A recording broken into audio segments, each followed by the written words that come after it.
Hello friends, स्वागत है आपका मेरे चैनल समाधान पर। आज हम बात करेंगे परचेज एंट्रीज कैसे बुक की जाए। तो आइए चलते हैं टैली के गेटवे पे। ये अपन आ गए अकाउंटिंग वाउचर्स पे। अकाउंटिंग वाउचर्स पे अपन ने एंटर किया। F9 से आपकी परचेज की एंट्री ओपन होती है। राइट बार में आपको F9 भी दिखेगा। यहाँ पे परचेज की एंट्री के लिए F9। अब अपन इसको थोड़ा सा बिगिनर से लेके काफ़ी सारी एंट्रीज मैंने लास्ट वीडियोस में जैसे बताई है, तो अब इसको थोड़ा सा अपन एडवांसमेंट एंट्रीज में करते चलेंगे। सो दैट कि वीडियो जो है जितना बिगिनर्स के लिए हेल्पफुल है उतना ही हेल्पफुल ये जो पहले से एक्सपीरियंस्ड लोग हैं उनके लिए भी यहाँ से उनको कुछ हेल्प मिले, जानकारी उनको उपयोगी मिलती रहे। तो प्रैक्टिकल एक अपन लेते हैं कि मान लीजिए एक बंदा है जो किसी मारुति के डीलर के यहाँ पे उसकी असिस्टेंट अकाउंटेंट या अकाउंटेंट की जॉब लगी है।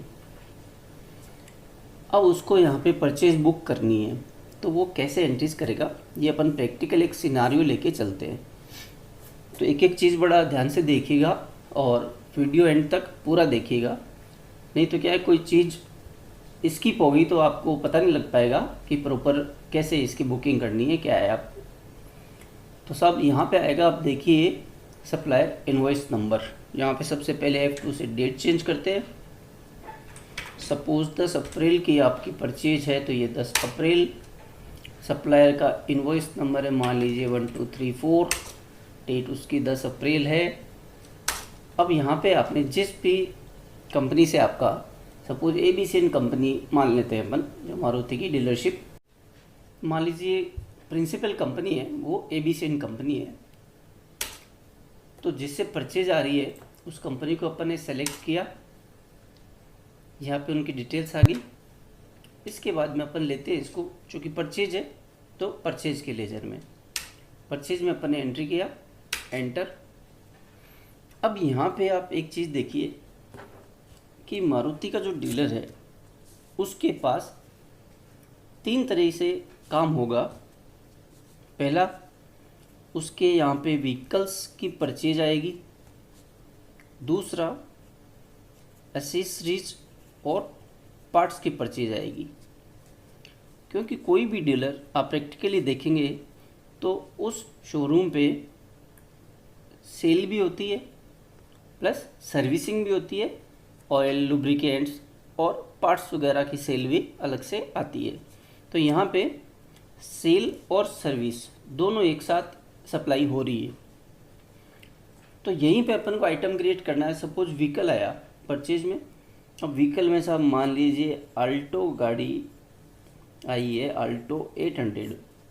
अब अल्टो 800 में अगेन इसमें सपोज स्टैंडर्ड मॉडल हो गया, इसके बाद LXI हो गया, इसके बाद VXI हो गया,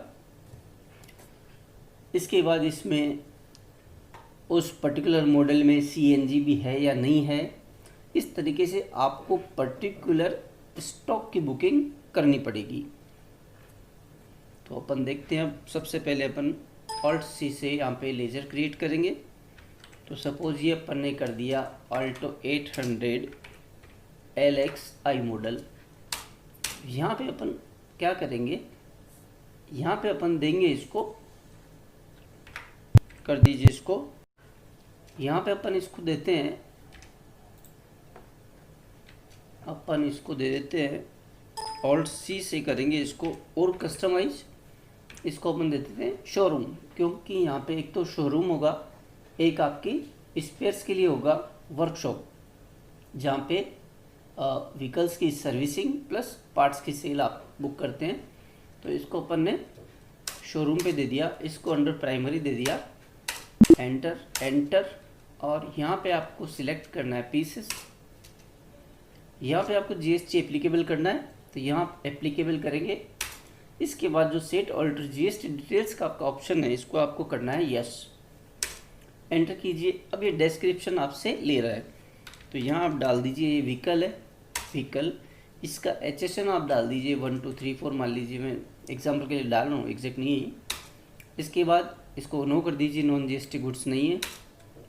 ये आप करिए ऑन वैल्यू पे, यहाँ पे आप टैक्सेबिलिटी में इसको कर दीजिए टैक्सेबल। रिवर्स चार्ज एप्लीकेबल नहीं होगा, in eligible for input credit नहीं है, यहाँ पे आ गया। तो व्हीकल पे अभी जैसे मान लीजिए 28% जीएसटी, तो आप यहाँ पे 28% डाल दीजिए। यह आपका ऑटोमेटिकली सीजीएसटी एसजीएसटी कैलकुलेट करेगा। गुड्स, ये आपकी हो गई एंट्री एक अल्टो 800 LXi मॉडल की आप परचेज बुक कर रहे हैं। इसी तरीके से आपको हर मॉडल वाइज इस पे लेजर इन्वेंट्री का क्रिएट करना है। हर एक इन्वेंट्री के लिए आप सेपरेट लेजर बनाएंगे, वो बाद में क्लब होके आपकी रिपोर्टिंग आपको दिखेगी। शोरूम पे जितना भी आप ले रहे हैं अंडर शोरूम, वो आपको शोरूम में दिखेगी। अंडर वर्कशॉप जो आप बुक करेंगे परचेज, वो आपको अंडर वर्कशॉप दिखेगी। इसी तरीके से आप जो एसेसरीज परचेज कर रहे हैं उसका भी आप ग्रुप देंगे, वो एसेसरीज के अंडर में आपको दिखेगी। क्योंकि आपका जो बॉस है वो आपको कहता है कि उसको ये डेटा चाहिए कि पर्टिकुलर किस मॉडल की कितनी गाड़ियाँ उन्होंने परचेज की है, कितनी एसेसरीज परचेज की है और कितने पार्ट्स परचेज उन्होंने किए हैं।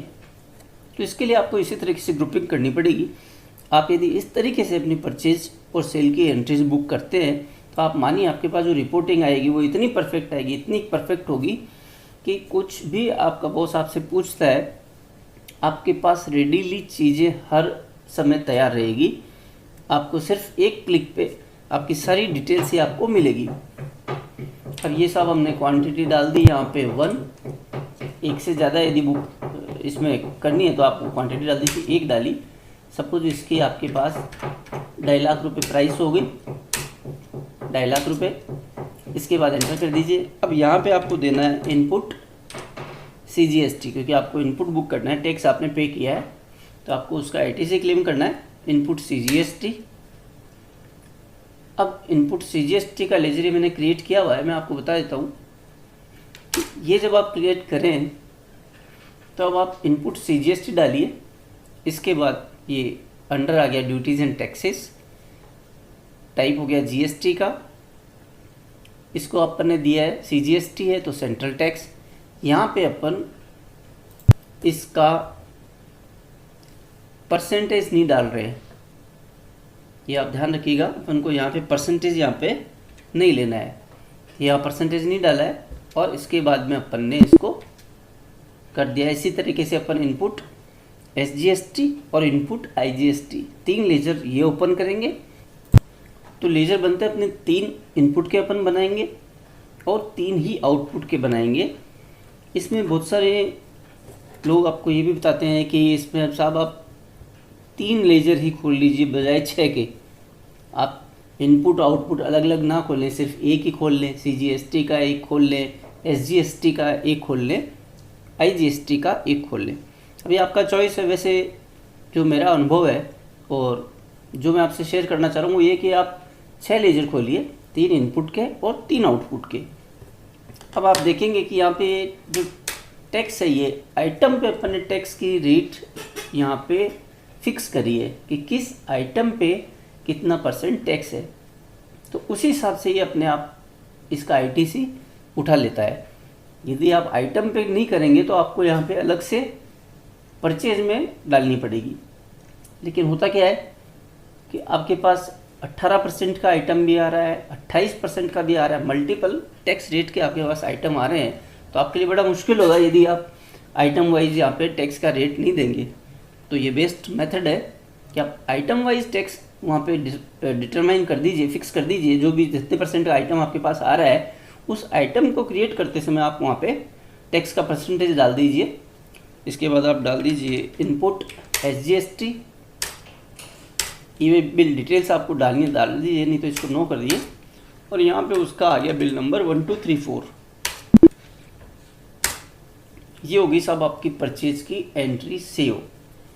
अब आप ये देखिए इसी तरीके से अपन करते हैं 1 2 3 5। ये अपनी कंपनी से परचेज डाल दी। अब यहाँ पे अपन ने सेकंड लेजर ओपन करना है।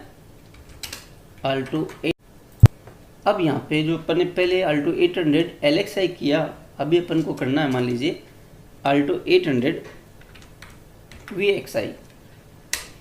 इसको सेम अपन ने की शोरूम में पीसेस, यहाँ पे एप्लीकेबल टैक्स करेंगे और सेट अल्टर GST डिटेल्स, ये जो आपका पोर्शन है इसको अपन करेंगे यहाँ पे यस।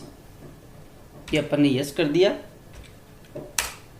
यहाँ पे आप डिस्क्रिप्शन में वही व्हीकल डाल देंगे, व्हीकल है, इसका HSN आ गया। इसके बाद में ओन वैल्यू लेंगे, टैक्सेबिलिटी टैक्सेबल, और यहाँ पे रेट आ गया 28%। यहाँ पे आपकी एक क्वांटिटी आपने बुक करी, इनकी मान लीजिए 3 लाख टैक्सेबल वैल्यू है परचेज की। फिर आप दीजिए इसको इनपुट CGST और इनपुट SGST। ये आपका साहब दूसरा परचेज का इनवॉइस पोस्ट हो गया है। आई थिंक बहुत अच्छा तरीका है ये। यदि आप इस तरीके से बुक करते हो, जो आपकी जो रिपोर्टिंग है वो बहुत ही सुंदर और बेहतरीन तरीके से बनती है। ये अपन सेव करते हैं। अब अपन चलते हैं बैलेंस शीट पे। आप देखेंगे तो अपन ने ये परचेज अपना बुक हो गया। अभी यहाँ पे अपन ने शोरूम किया है सिर्फ, तो इसलिए आ रहा है, नहीं तो इसमें क्या है कि जैसे जैसे अपन वर्कशॉप डालेंगे तो ये परचेज को कैटेगराइज कर देगा। वर्कशॉप की परचेज अलग दिखाएगा, शोरूम की परचेज अलग दिखाएगा, एसेसरीज की जो आपकी परचेज है जैसे जैसे अपन इसमें क्रिएट करते जाएंगे वो इसमें आता जाएगी आपकी रिपोर्टिंग में। तो ये आपकी अलग से है। इसके बाद में टोटल परचेज क्या है, अब आप इसको मंथ वाइज देखना चाहते हैं, मंथ वाइज आपके पास समरी आ जाएगी इसमें कि पार्ट्स कितना परचेज हुआ, व्हीकल कितने आए, कौन से मॉडल का कितना स्टॉक आपने उठाया है। ये सारी रिपोर्टिंग आपकी परचेज की एंट्रियों से तय हो जाती है। दोस्तों, यदि आपने परचेज की एंट्रीज बहुत ही कायदे के साथ कर ली है, बिल्कुल एक्यूरेसी उसमें है, तो आपकी सेल्स की एंट्री भी ऑटोमेटिकली बहुत ही अच्छे तरीके से इसमें आएगी। क्योंकि यदि परचेज बुक करने में आपसे कहीं पे गड़बड़ हो गई तो आप मानिए सेल्स की एंट्रीज में भी चांसेस हैं कि वो गड़बड़ हो, क्योंकि उसकी जो रिपोर्टिंग है वो अलग तरीके से आएगी। आप आइटम कुछ क्रिएट कर रहे हैं, टैक्स रेट नहीं डाला, तो इस तरीके से वो बिगड़ जाती है रिपोर्टिंग। तो आप परचेज बुक करते समय यदि ये चीज़ कर लेते हैं अच्छे से, तो आपकी सेल्स की एंट्रीज भी ऑटोमेटिकली बहुत अच्छे से हो जाती है। अब अपन देखते हैं साहब, इसमें अपन आगे स्टेचरी रिपोर्ट्स में GST, यहाँ पे देखते हैं अपन GSTR 3 भी अपन ने अप्रैल में बुक करी है। तो यहाँ पे Alt F2 से डेट चेंज करेंगे 1 अप्रैल से 30 अप्रैल। अब आप देखेंगे यहाँ पे कि जो अपन ने 2 व्हीकल की परचेज यहाँ पे बुक करी है, तो वो अपन देख लेते हैं। ये आप देखिए यहाँ पे कि दोनों परचेज है। ये आपकी 2 गाड़ियाँ आपने परचेज करी है, जिनमें कितना टैक्सेबल वैल्यू है, कितना आपका CGST लगा हुआ है, कितना SGST है, टोटल आपने कितना ITC क्लेम किया है, ये सब डिटेल आपको यहाँ पे शो हो जाएगी। और आपका रिपोर्टिंग बहुत बढ़िया हो गया। देखिए, मुद्दा ये है कि कोई भी अकाउंटेंट जिस भी कंपनी फर्म में काम कर रहा है, तो दोस्तों जब तक कोई भी बंदा अपनी जॉब में वैल्यू एड नहीं करता है, एक अकाउंटेंट है जो जाके सिर्फ टेली ऑपरेटर बन के रह जाता है, आपने देखा होगा प्रैक्टिकली, वो सिर्फ टेली ऑपरेटर बन के रह जाता है क्योंकि उसने अपनी जॉब में कुछ वैल्यू एड नहीं किया होता है। टाइम उतना ही दे रहा है वो संस्था को, अपनी फर्म को, अपनी कंपनी को। सुबह 10 से 6 या 7 का जो उसका टाइम है, वो फुल टाइम वहाँ पे बैठा है, काम कर रहा है, लेकिन फिर भी उसकी जो वर्थ है वो एक जो इनिशियल बिगिनर्स की वर्थ होती है उतनी उसकी रह जाती है, भले उसको 5, 7, 10 साल का एक्सपीरियंस भी क्यों ना हो। लेकिन वही बंदा यदि वैल्यू ऐड करता है अपनी जॉब में, तो उसको हर साल एक प्रॉपर इंक्रीमेंट मिलता है, ऑर्गेनाइजेशन में वहाँ पे एक इमेज बिल्डअप करती है और एक गुडविल वो क्रिएट करता है बंदा। ये सब चीज़ें अर्न करने के लिए उसको क्या करना होगा, काम है वो प्रोफेशनली करना होगा। रोज़ नई चीज़ें, नए अपडेट्स अपने फील्ड से जुड़े हुए लेते रहेंगे। दोस्तों, दूसरी बात ये है कि ये जो मेरा चैनल है इस पे ऐसा नहीं है कि सभी बिगिनर्स से, यहाँ पे जो काफ़ी एक्सपीरियंस्ड लोग हैं जिनको काफ़ी अनुभव है अपनी फील्ड का, काफ़ी नॉलेज भी होगी, वो भी देख सकते हैं। कभी कभी क्या होता है कि कोई एक चीज़ ऐसी आती है कि जो हो सकता है उनके दिमाग से स्लिप हो रही हो, लेकिन वो देखते ही किसी भी चैनल पे, और भी अच्छे अच्छे चैनल हैं जिन पे काफ़ी ज्ञानवर्धक सामग्रियाँ हैं, तो वहाँ पे देखते हैं उनको वो रिफ़्रेश हो जाती है। तो ऐसा नहीं है कि सिर्फ बिगिनर्स ही देखें, सभी आदमी।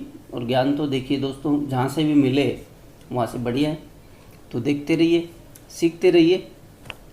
और एक और बात, यदि आपको ये कंटेंट अच्छे लगते हैं तो प्लीज़ मेरे चैनल को सब्सक्राइब कर लीजिए।